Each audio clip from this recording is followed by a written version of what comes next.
Hey everyone, it's Matt Casamassina. I'm the CEO of Rogue. And I'm Craig Harris. I'm the Senior Design Manager at Rogue. And we are playing Dust and Neon for PC.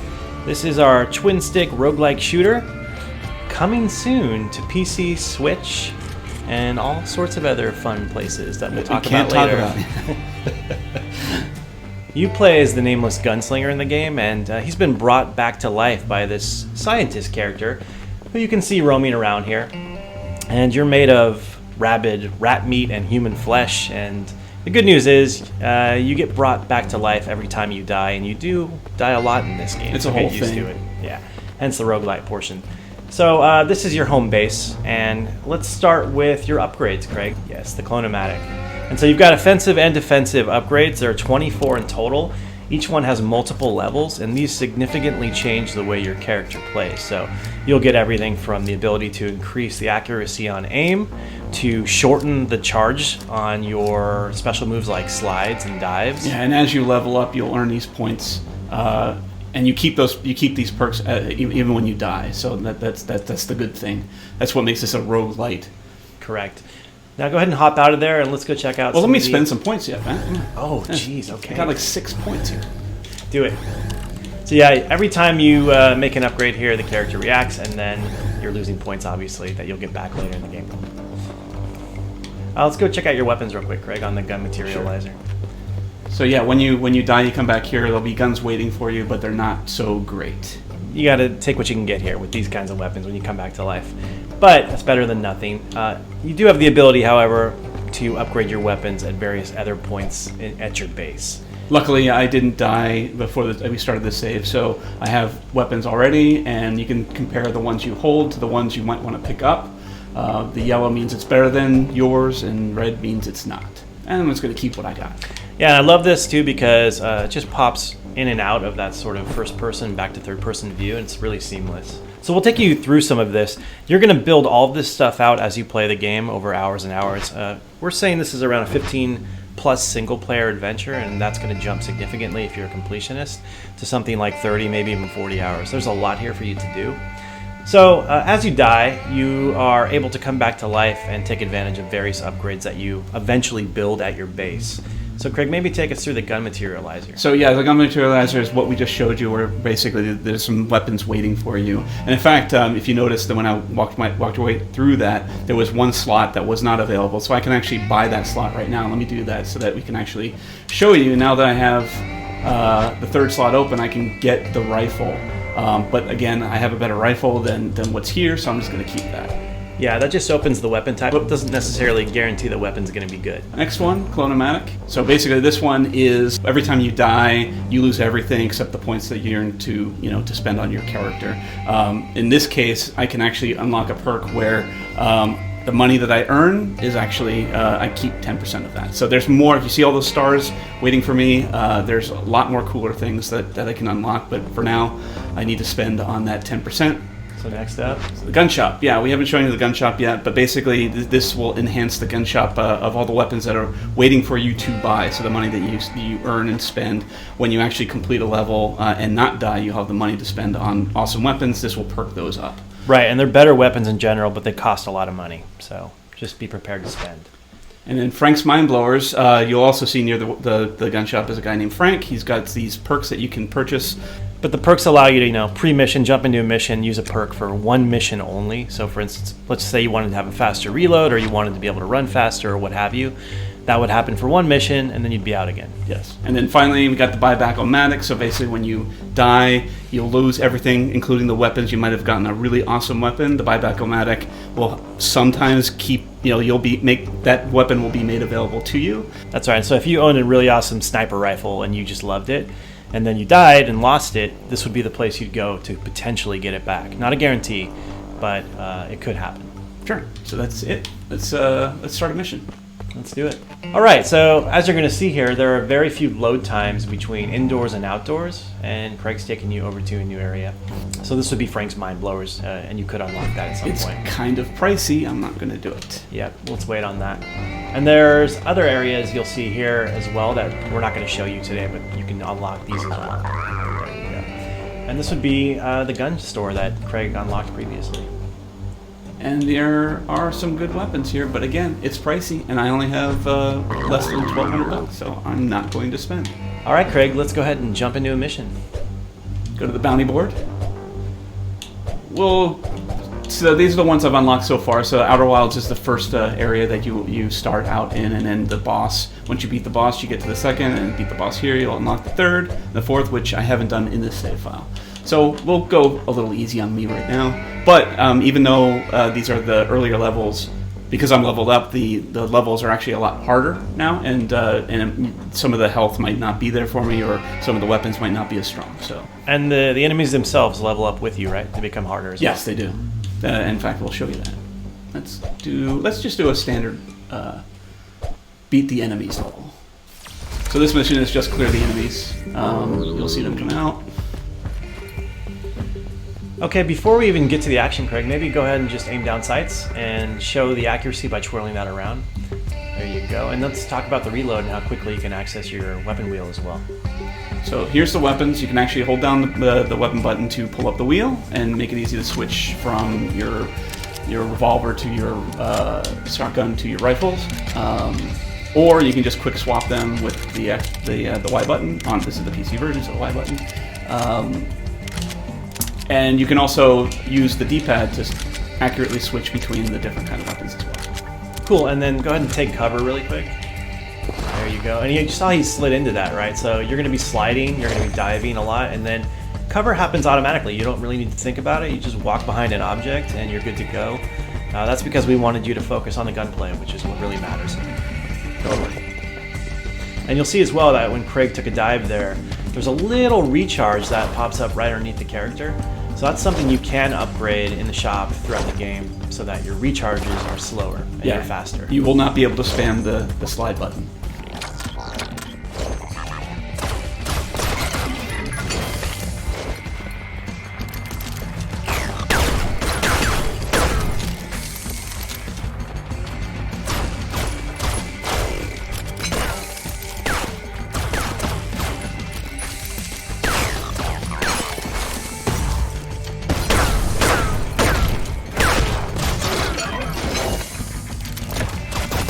And as you can hear, I am reloading every single bullet into my chamber. I think this is what really distinguishes Dust and Neon in many ways is the reload mechanism. You have to manually reload every single bullet into your chamber every single time. So it becomes part of your action management as you're playing. You just remember, oh my gosh, I'm almost out of bullets. Boom, I gotta reload, 1, 2, 3, and then keep shooting. At first, this is a little tricky, but I think as you come to grips with it, it becomes second nature, and it really makes you feel like you've got a ton of skill as you advance through the areas. Totally, and this is one of the many crates that you'll find in the game. And in this case, I picked up a weapon that's nowhere near as good as what I already have. I mean, you can compare it if you really want to, but you can see that I've got all yellow. So I can turn it into scrap. I can just earn a quick buck just by scrapping any guns that I find. And obviously you want to loot as much as you can find so that you can purchase awesome things when you actually succeed in this mission.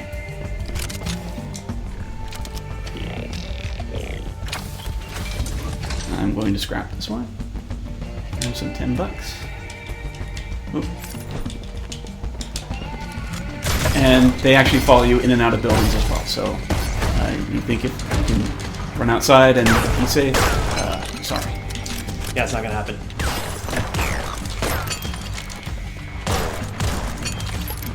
Hopefully you can see that this is not an easy game.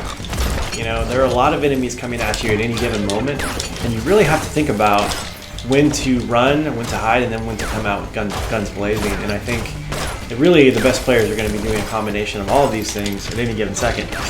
You will be using the slide dodge mechanic all the time. You will be taking cover all the time. You will be bullet managing all the time. And then you'll be weapon cycling all the time to take out different enemy types, and also based on how far away or close they are. Obviously a shotgun is going to impact somebody up close, sniper rifle for far away, and revolver is a good go-to for anything in between. If I don't take cover, I'm going to die, so I need to watch this guy right here. Yeah, Craig's almost dead already here in this demo. It's just pretty great. And so he's really got to be careful here. But you know what? If he does die, which he might, we'll just see how this goes. You'll see what happens, you know, to the gunslinger and what you do next. And this is the problem when you're playing later levels. Health is kind of scarce. And there goes Craig. Down So for the count. everything I got in that level is gone. Like, I've lost everything. And here we are. Craig has died, and we are back in the base. So what are we going to do here? Well, I got nothing. So I died. I have no weapons, so I need to Just pick up the basic. These are all free, but they're also crap. So if you think you're going to succeed with these weapons, you got another thing coming. So that's why you have the buyback-o-matic here. I do have some bank cash I can spend on better weapons. Again, there might be better weapons at the shop, but you have some of the weapons that you've collected along the way waiting for you here. So Let's go check out the shop. yeah, and we got some cheap weapons. Better than this one is definitely better than what I got. So the gun shop will have a revolver, rifle, and shotgun waiting for you. Some might be better than the others. It's a toughie. It's a tough one. I'll take it. Do it. Let's show you a different level. Let's go to the train level. Train levels are great because basically you're robbing the train, and there's tons of cash, tons of weapons waiting for you in this one. The problem is tight quarters, and you might find yourself running into lots of enemies in tight rooms. Right, so a good way to tackle a stage like this is to always go backward.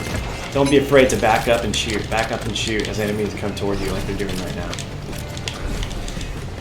Because these areas are so constrained, it's much harder to just run away or to dodge away. So you really have to stand your ground more, or, as I say, back up, back up, back up.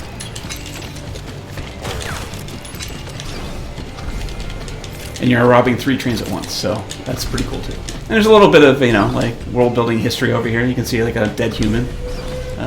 What's that about? You're just gonna have to play the game to find out.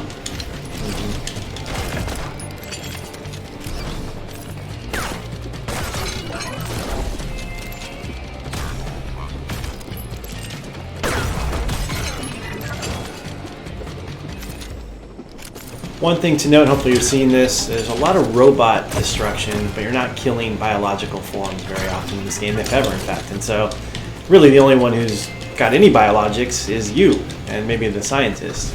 And you're made partly of rat flesh, so I'm not sure if we count you as human. That being said, we don't really consider this a sort of traditionally violent game in the sense there's not a lot of gore. The closest you're going to get from gore is the oil that the robots spill on the way. So,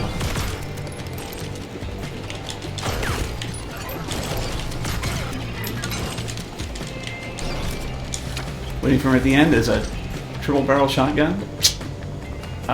It's great in everything except damage. I think I'm going to take it. And we're back at the base. What are we going to do now? We're going to check out a boss battle. Let's go.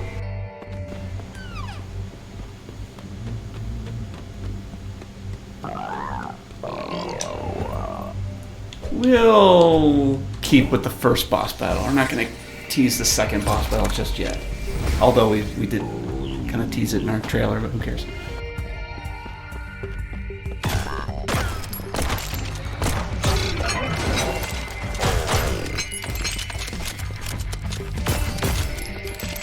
You'll notice here, as Craig's playing as well, that when you drop into a boss encounter, you don't just immediately fight the boss. No, it's a lead up. Total lead up. You got to really work for it.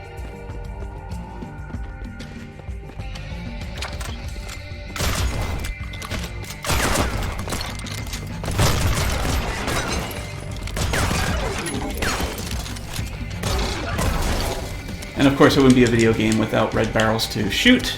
So we have those as well, and you just miss it. Oh crap! There's one up here. Good. Let me get that one. And then, so like I can strategically shoot the barrel if I can hit it, and it will detonate and kill anybody that's around it, which is awesome. Oh, I'm gonna have to do that again.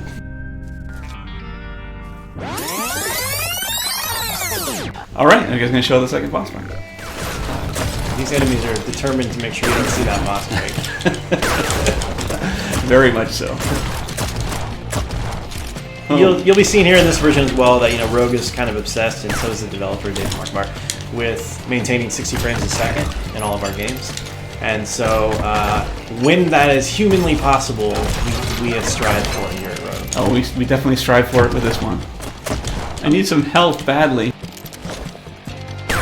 We've cut away, and Craig is not doing so well on this boss fight. We may not be able to show you a boss fight today. It's fine. It's fine. Just imagine it. Just go watch the trailer. Oh, luckily the cover's here. Oh man, give me health. No health. Again, randomly generated pickups in levels, so there's not a single health drop for me to pick up. Oh, bummer! I couldn't show you the boss. Take it out. And that is Dust and Neon. That is Dust and Neon. It has bosses. You didn't see them with us today, but trust me, they're there and they're awesome. And watch the trailer. Yeah.